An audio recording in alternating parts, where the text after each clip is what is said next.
everyone, I'm Mandira Kharel and today I'm going to read out two paragraphs of the poem An Elementary School Classroom in a Slum, written by Stephen Spender, and I'm also going to give you the analysis of the said paragraph. Hope you like it. I'm going to give you a brief introduction about the poet. Stephen Spender was an English poet, novelist, and essayist who was appointed Poet Laureate Consultant in Poetry to the United States of Library of Congress in 1965.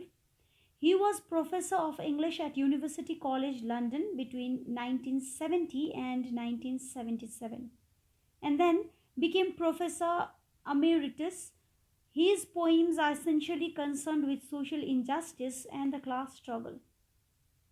Stephen Spender took a keen interest in politics and declared himself to be a socialist and pacifist.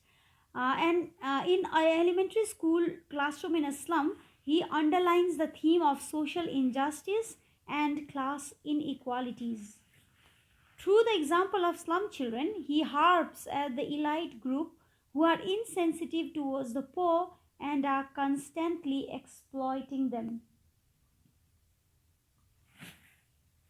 Spender believes that teachers are the ones who can bring about the changes in the system of education.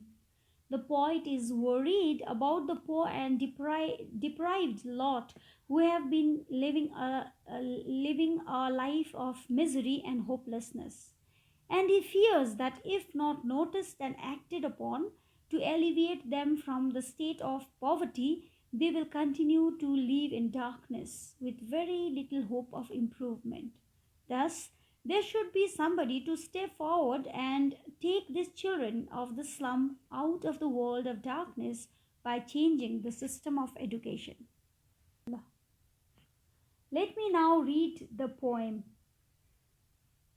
An Elementary School Classroom in a Slum by Stephen Spender. Far, far from gusty waves, these children's faces like ruthless weeds. The hair torn round the pallor, the tall girl with her weighed down head, the paper skimming boy with rat's eyes, the stunted, unlucky heir of twisted bones, reciting a father's gnawed disease, his lesson from his desk at back of the dim class, one unnoted, sweet and young, his eyes live in a dream of squirrel's game in tree room other than this. On sour cream walls donations, Shakespeare's head, cloudless at dawn, civilized dome riding all cities, belled flowery tireless valley, open-handed map awarding the world its world. And yet, for these children, these windows, not this map, their world, where all their futures painted with a fog, or narrow street sealed in with a lead sky, far, far from rivers, capes, and stars of words. I'm going to explain the poem. The poem opens with a description of the children of the slum who seem to be far away from the beautiful sights of nature.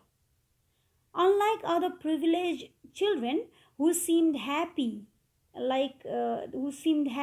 cheerful, energetic, and full of life, like the gusty wind referred in the first line, these poor children of the slum are devoid of happy life.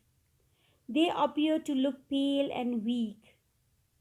In the second line of the poem, Spender compares these children to a ruthless weeds, just like the weed in the garden, which is useless and hard to get rid of.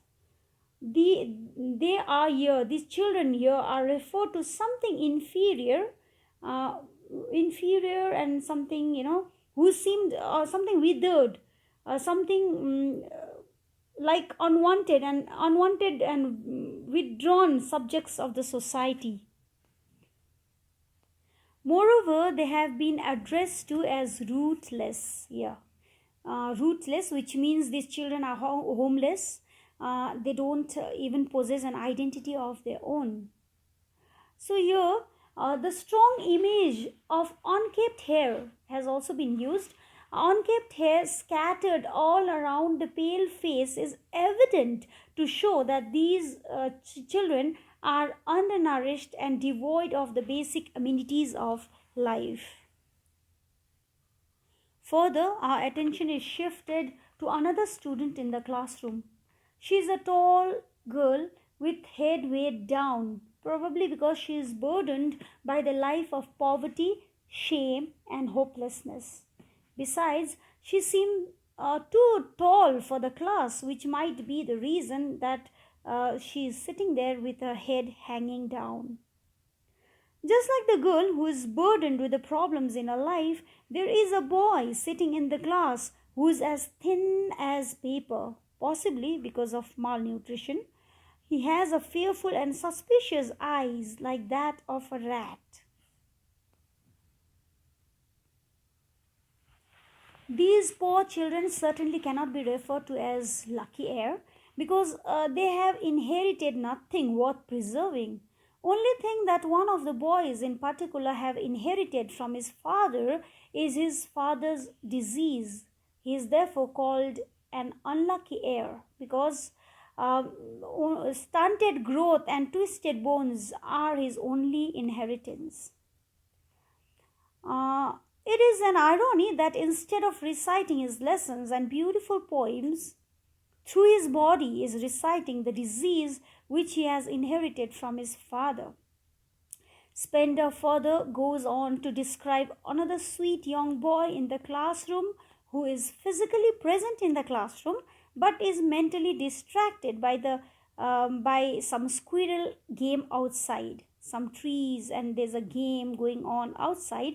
And this boy, though he is seated in the class, though he is physically present there in the class, seem to be wandering, or maybe his imagination is wandering somewhere else's. It is suggested that the class which is referred as dim, also meaning dark and drab, is not able to arrest the attention of this poor boy. In the second stanza, the poet describes the dirty classroom of the slum. He tries to underline the irony that is deeply rooted in the marginalized existence of these slum children and their poor system of education. The walls, the walls of the class are sour cream, reiterating the tale of poverty.